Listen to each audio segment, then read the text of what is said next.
জিনাতুল হায়াতিদ দুনিয়া, সন্তান আর সম্পদ এটা দুনিয়ার জীবনের সৌন্দর্য।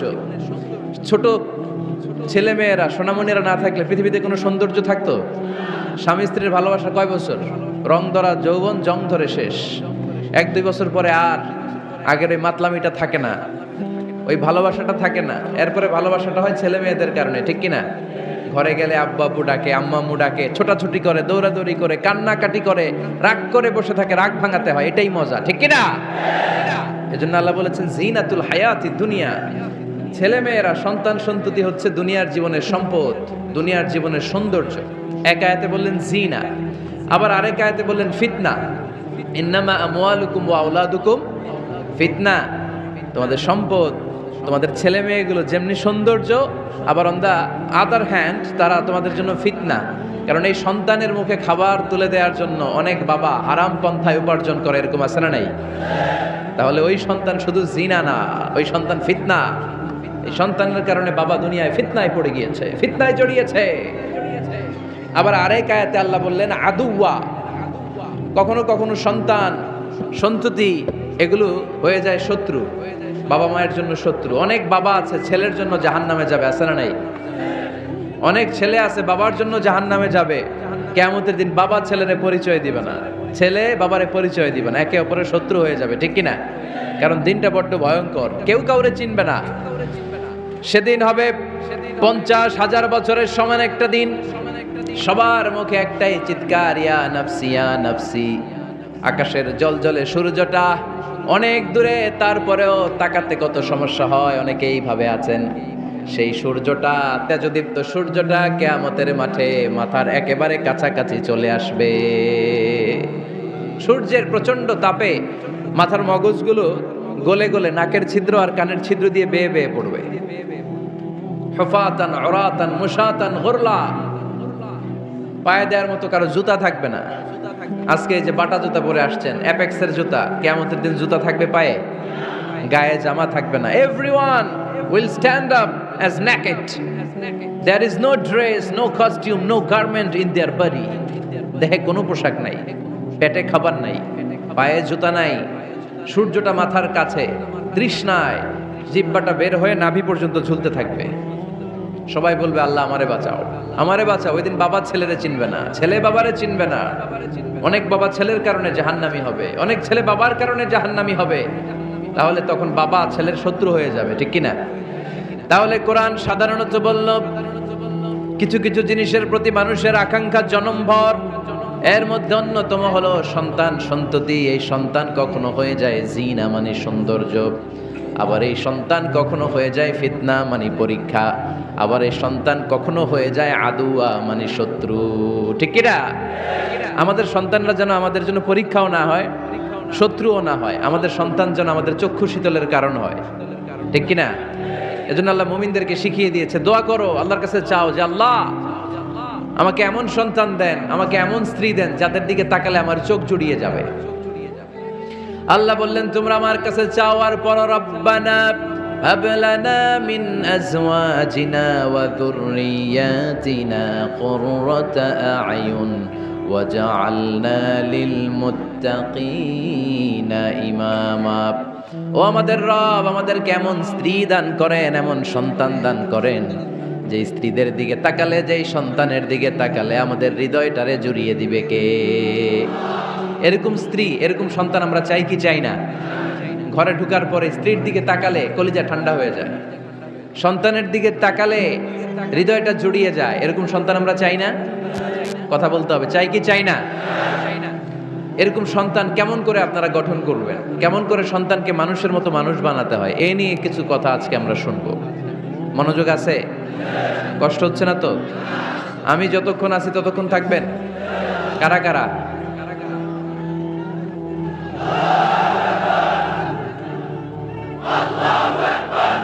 মাশাআল্লাহ, মাশাআল্লাহ। তাহলে থাকেন আমার সাথে, বসেন, কথা বলি কিছু। আসলে এগুলো খুব জরুরি ওয়াজ। কি করে ফ্যামিলি ঠিক করবেন, কি করে দাম্পত্য জীবনটাকে সুখময় করবেন, কি করে সমাজটাকে ভারসাম্যপূর্ণ করবেন, কি করে ছেলে মেয়েদেরকে মানুষের মতো মানুষ করবেন, এগুলো জানার দরকার আছে না নাই? এর কারণ আমি প্রায়ই বলি, খেয়াল করে শুনেন, খুব জরুরি কথা, এদিক সেদিক তাকানো যাবে না, সময় কম। আমার দিকে তাকান, আমার দিকে তাকান। এই পৃথিবীতে গরুর পেট থেকে যেটা বেরোয় ওটা গরু হয়ে যায়, ছাগলের পেট থেকে বেরোলেই ছাগল হয়ে যায়, মুরগির পেট থেকে বেরোলেই মুরগি হয়ে যায়, কিন্তু মানুষের পেট থেকে বেরোলে ওটা মানুষ হয়ে যায় না, ওটার মানুষ করতে হয়, মানুষ বানাতে হয়, ঠিক কিনা? খালি চোখে আপনি যা দেখেন সব কিন্তু মানুষ না, এগুলো জনসংখ্যা। এগুলো কি? বাড়ছে জনসংখ্যা, কমছে মানুষ। এই জন্য আমরা আমাদের ছেলে মেয়েদেরকে মানুষের মতো মানুষ বানাতে চাই, ইনশাল্লাহ। পড়েন। এখন কিভাবে মানুষের মতো মানুষ বানাবো? অনেক মা বাবা ছেলে মেয়েদেরকে নিয়ে উদ্বিগ্ন, আমাদের কাছে আসে, হুজুর কি করব ছেলেটারে নিয়ে, কোন প্রতিষ্ঠানে দিব, কিভাবে মানুষ করব হুজুর একটু বলে দেন। এরকম উদ্বিগ্ন অভিভাবক আছে না নাই? সব বাবা মাই চায় ছেলে মেয়েদের উজ্জ্বল ভবিষ্যৎ। কোনো বাবা মা চায় তার ছেলেটা টেন্ডারবাজ হোক? উত্তর দেন। কোনো বাবা চায় তার ছেলেটা চাঁদাবাজ হোক, তার ছেলেটা ধর্ষক হোক, অ্যাসিড নিক্ষেপকারী হোক? না, চায় না। সব বাবা মাই চায় তাদের ছেলে মেয়ে মানুষের মতো মানুষ হোক। আজকের এই চমৎকার দুপুরে, চমৎকার অপরাহ্নে আমরা জানার চেষ্টা করব কেমন করে ছেলে মেয়েদেরকে মানুষের মতো মানুষ বানাবো। অনেকগুলো পয়েন্টস আপনাদের সাথে শেয়ার করব। বাবা মায়েরা, বাবারা এখানে আছেন, মায়েরা আছেন মহিলা প্যান্ডেলে, সবাই খেয়াল করে শুনেন কিভাবে ছেলে মেয়েদেরকে মানুষ করবেন। ভালো ছেলে মেয়ে পাওয়ার প্রথম পদ্ধতি হচ্ছে, বাবার দায়িত্ব হচ্ছে ছেলে মেয়েদের জন্য ভালো মায়ের ব্যবস্থা করবে। কিসের ব্যবস্থা? কারণ মা হচ্ছে production house, kind of factory. Factory যদি ভালো হয়, ওটা থেকে যে প্রোডাক্ট বেরোবে ওইটাও ভালো হবে, ঠিক কিনা? বাপ ভালো তার বেটা ভালো তাই, মা ভালো তার ঝি, গাই ভালো তার দুধ ভালো রে, দুধ ভালো তার ঘি, তাই না? বাবা ভালো তো ছেলে ভালো, মা ভালো তো মেয়ে ভালো, গাই ভালো তো দুধ ভালো, দুধ ভালো তো ঘি ভালো। তো এই জন্য আমি প্রায় বলি, আমার মায়েদের, আমাদের বোনদের পেটটা এটা খনি, তেলের খনি, গ্যাসের খনি, স্বর্ণের খনি, পেট্রোলিয়ামের খনির চাইতো দামি খনি। কারণ এই পেটগুলি ধারণ করেছে পৃথিবীর বড় বড় অলিদেরকে। এই নারীদের পেটগুলি ধারণ করেছে নবীদেরকে। নাকি নবীরা হুট করে আকাশ থেকে পড়ছেন? নারীদের পেট থেকে আসছে, ঠিক কিনা? এটা যেমন সত্য, আবার পৃথিবীর সব টেন্ডারবাজ, চাঁদাবাজ গুলো এসেছে নারীদের পেট থেকে। So the decision is years. আমার প্রিয় লক্ষ্মীপুরের ভাইরা, সিদ্ধান্ত আপনাদের।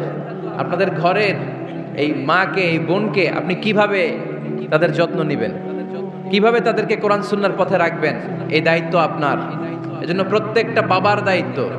তোমরা ইয়াং যারা, আমার কলেজের টুকরা যুবক ছেলেরা, এখনো যারা বিয়ে করো নাই, তোমার অনাগত ভবিষ্যৎ প্রজন্ম তোমার বউয়ের পেট দিয়ে আসবে।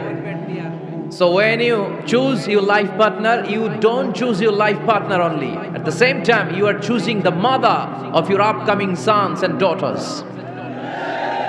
আপনি যখন বিয়ের জন্য মেয়ে খোঁজেন, আপনি শুধু মেয়েই খোঁজেন না, পাশাপাশি আপনার অনাগত যে ছেলে মেয়েগুলো দুনিয়া আসবে তাদের মাও খুঁজতেছেন, ঠিক কিনা? সো মা যদি ভালো হয়, ফ্যামিলি ভালো। আমাকে একটা শিক্ষিত মা দাও, আমি একটা শিক্ষিত সমাজ উপহার দেব, ঠিক কিনা? এজন্য প্রথম দায়িত্ব হচ্ছে ছেলে মেয়েদের জন্য ভালো মায়ের ব্যবস্থা করা। ওমরে ফারুক রাদিয়াল্লাহু তাআলা আনহু যখন খলিফা, এক বাবা এসে বিচার দিল, খলিফাতুল মুমিনিন, আমিরুল মুমিনিন, আমার ছেলে আমার কথা শোনে না, বেয়াদবি করে। ওমরে ফারুক ডাকলেন, তুমি তোমার বাবার সাথে বেয়াদবি করো? এটা তো কবিরা গুনাহ, তুমি তো জাহান্নামে যাবে এরকম করলে। ছেলে বলে, হ্যাঁ আমিরুল মুমিনিন, সব দায়িত্ব কি আমাদের? বাবা মার দায়িত্ব নাই? ওমরে ফারুক বললেন, আছে। কি দায়িত্ব আছে? ওমরে ফারুক বললেন, বাবার 3টা দায়িত্ব। নাম্বার 1, আইয়ানতাকিয়া উম্মা, বাবা তার ছেলের জন্য ভালো মায়ের ব্যবস্থা করবে। সুবহানাল্লাহ পড়বেন না? আইয়ুহসিনা ইসমা, ভালো নাম রাখবে। আইয়ুআল্লিমাহুল কিতাব, কোরআন শিক্ষা দিবে। এবার ছেলে বলে, শোনেন, আমার আব্বাই 3টার একটাও করে নাই, 3টার একটাও করে নাই, আর বিচার দিতে আসছে আমার নামে। আমার মা হচ্ছে এক জাঞ্জি, নর্তকী নারী, এক অগ্নি উপাসকের কাছে ছিল, আদব আখলাক ভদ্রতা সভ্যতা কিচ্ছু জানে না। এ আমার মা, আমার জীবনে কিছুই ভালো কিছু শিখায় নাই। নাম্বার 2, আমার নাম রাখছে সাম্মানি জুলা ইয়ানি খানফাসা, আমার নাম রাখছে সামসিকা। নাম কি? এটা একটা নাম হইল? ওয়ালাম ইউআল্লিমনি হারফাম মিন কিতাবিল্লাহ, আল্লাহর কিতাবের একটা অক্ষর আমার শিখায় নাই। ওমরে ফারুক এবার রেগে গেলেন, বাবার ঘাড়ে ধরলেন, তুই বেটা বিচার দিতে আসছিস ছেলেরে নিয়ে, এখন তোর বিচার হবে আগে। এক নম্বর দায়িত্ব, ছেলে মেয়েদের জন্য ভালো মায়ের ব্যবস্থা করতে হবে। কিসের ব্যবস্থা? মা ভালো তো সন্তান ভালো, মা ভালো তো, এটা কি বুঝতে পারছেন? নাম্বার 2, ভালো মায়ের ব্যবস্থা করলেন, এবার দাম্পত্য জীবন শুরু করলেন, এবার আপনার আল্লাহর কাছে নেককার সন্তান চাইবেন। সন্তান দেওয়ার মালিক কে? আল্লাহর কাছে দোয়া করবেন, রব্বিলা তাযারনি ফারদাও ওয়া আনতা খায়রুল ওয়ারিসিন। এটা নবীদের দোয়া, পারেন না দোয়াটা? সবাই পড়েন আমার সাথে, রব্বিলা তাযারনি ফারদাও ওয়া আনতা খায়রুল ওয়ারিসিন।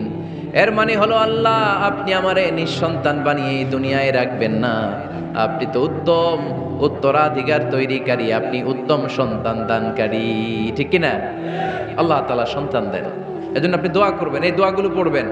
রব্বি হাবলি মিনাস সালিহিন, আমার সাথে সাথে আওয়াজ করে পড়েন, রব্বি হাবলি মিনাস সালিহিন। কেউ বাদ যাবেন না, আওয়াজ করে সবাই পড়ুন, রব্বি হাবলি মিনাস সালিহিন। এর অর্থ হচ্ছে, হে আল্লাহ আপনি আমাকে নেককার সন্তান দান করেন। আওয়াজ করে পড়েন আমিন।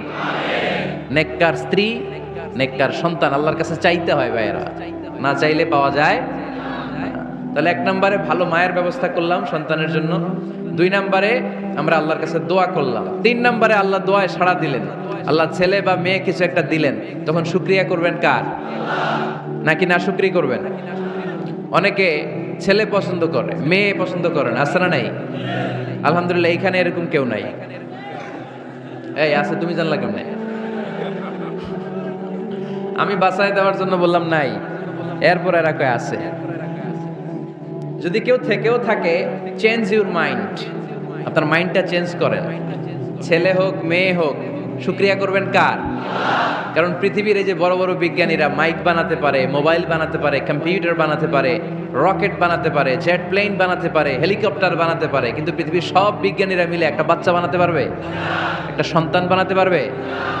আর্টিফিশিয়াল মাঝে মাঝে রোবট বানায়। একটা রোবট আসছিল আমাদের দেশে, সোফিয়া নামে, মনে আছে? এরকম আরো ডেভেলপড রোবট তারা বানিয়েছে, কিন্তু এগুলোও কাজ করে না। এদিকে যাইতে গেলে মাঝে মাঝে ওদিকে চলে যায়, আর এগুলোর সিস্টেম সফটওয়্যার ভিতরে ঢুকাই দিতে হয়, সফটওয়্যারে যা, এর বাইরে কিছু বলতে পারে না। তাহলে গোটা বিশ্বের সবগুলো রোবট এক জায়গায় রাখলে আল্লাহর দেয়া একটা মানুষের ব্রেনের সমান হবে? এই পৃথিবীর সবচেয়ে পাওয়ারফুল কম্পিউটারের নাম হচ্ছে দি ক্রে 1 সুপার কম্পিউটার। আমেরিকার মিলিটারি বেজে বিভিন্ন ম্যাথমেটিক্যাল ইকুয়েশন ড্র করার জন্য এই কম্পিউটার তারা ইউজ করে। এরকম 10,000 সুপার কম্পিউটার মিলেও একটা হিউম্যান ব্রেইনের সমান হবে না। চিল্লায় পড়েন সুবহানাল্লাহ। তাহলে ছেলে হোক মেয়ে হোক, শুকরিয়া করব কার? অনেকে ছেলে হইলে মহা খুশি, পাড়ার সবাইরে মিষ্টি খাওয়ায়, মেয়ে হইলে খুশি হয় না, আছে না নাই? এরকম করবেন না, কারণ আপনার হাতেও নাই, আপনার বউয়ের হাতেও নাই। কার হাতে? তো যেটা আল্লাহর হাতে, এটা নিয়ে আপনারা তো টেনশন কেন? আল্লাহর হাতে ছেড়ে দেন না। আবার অনেকে টানা ছেলে হইতেছে 1 2 3 4, খালি দোয়া করে আল্লাহ একটা মেয়ে দাও, মেয়ে দাও। পঞ্চমবারে হইছে আবার ছেলে, আছে। আবার অনেকের টানা মেয়ে হইতেছে 5টা মেয়ে, খালি দোয়া করে আল্লাহ একটা ছেলে দাও। ষষ্ঠবারও হইছে মেয়ে। এটা আমার হাতেও নাই, আপনার হাতেও নাই, ডাক্তারের হাতেও নাই। কার হাতে? যারটা যার হাতে, হের হাতে ছেড়ে দেন। পারবেন নাকি না শুকরি করবেন? আল্লাহ বলে, খবরদার, দুনিয়ার সবাই অনেক কিছু বানাতে পারে, অনেক কিছু তৈরি করতে পারে, কিন্তু একটা সন্তান দিতে পারে না। তুমি 6টা ছেলে পাওয়ার কারণে নাশুকরি করো, মেয়ের জন্য আমার বিরুদ্ধে কথা বলো। এমন অনেক দম্পতি আছে 20 বছর কেঁদে কেঁদে জীবনটারে শেষ করে দিল। আমি এমন পরীক্ষায় ফেলেছি, একটা সন্তানও তাদের দেই নাই। আল্লাহ অনেককে কিছু দেন নাই। ছেলে দেয় কে? সবাই বলতে হবে, ছেলে দেয় কে? মেয়ে দেয় কে? ছেলে মেয়ে দুইটাই দেয় কে? আবার কাউরে ছেলেও দেন না, মেয়েও দেন না, তিনি কে?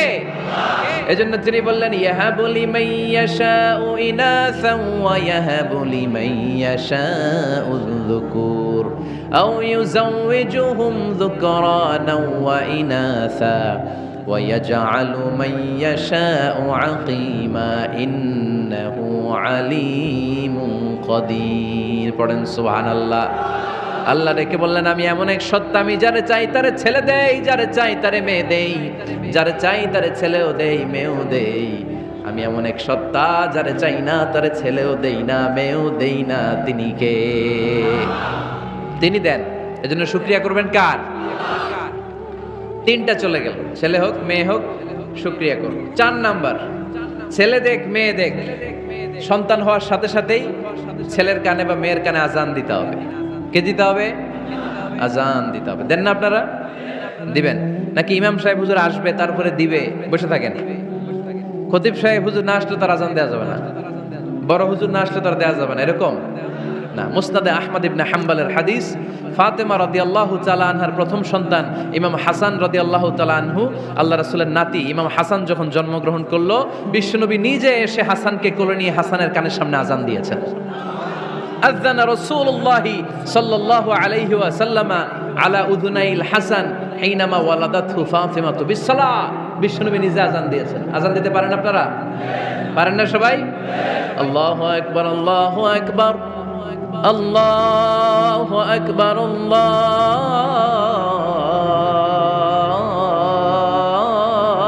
আকবার। পারেন না আজান দিতে? নিজের ছেলের কানের সামনে নিজে আজান দিবেন। যদি নানা হয়ে থাকে নানা, নাতির কানের সামনে যে নানাই আজান দিবেন। চাচা যে ভাতিজার কানে আজান দিবেন। আজানের জন্য বসে থাকা লাগবে? আমরা প্রত্যেকে আজান পারি কি পারি না? তো কেন আজান দিব বাচ্চার কানে? দুইটা সিগনিফিকেন্স। নাম্বার 1, যদিও বাচ্চার আমল নামা শুরু হয় নাই, জাস্ট নিউ বর্ন বেবি, এইমাত্র জন্মগ্রহণ করলো, কিন্তু পৃথিবীতে আসার সাথে সাথেই আল্লাহ বলে ওর কানের সামনে আমার তাকবীর দিয়ে ইসলামটা ওর কানের ভিতরে ঢুকায় দাও, ঢুকায় দাও। শুরু থেকেই তাকবীর দিয়ে ইসলামের পরিচয় ওর কানের সামনে দিয়ে দাও। This is the significance number 1। Significance number 2, এই পৃথিবীতে যখন কেউ আসে, শয়তান যে তার শত্রু এসে ইয়াতানু ফি জামবাই ইবনে আদম, বনি আদমের দুই পা ধরে দুটো গুতা মারে, আর বাচ্চা ওয়া ওয়া করে কেঁদে ওঠে। বনি আদম পৃথিবীতে আসার সাথে সাথে শয়তান গুতা মারে আর জানান দেয়, তোদের কারণে আমি জাহান্নামী, তোরে সারা জীবন এমন ওয়াসওয়াসা আমি দিতে থাকবো, তোদেরকে জাহান্নামী বানানোর আগ পর্যন্ত আমি ক্ষান্ত হব না। আমি যে দুনিয়াতে ওয়াসওয়াসার জন্য এসেছি, আমার উপস্থিতি, আমার অস্তিত্ব আমি জানান দিলাম। গুতা মারে। তো শয়তানে করবে শয়তানের কাজ, আমরা করব আমাদের কাজ, ঠিক কি না? শয়তান মারবে গুতো, আর আমরা কি দিব? চিল্লায় বলতে হবে কি দিব? মনে থাকবে, ভুলে যাবেন না তো আবার।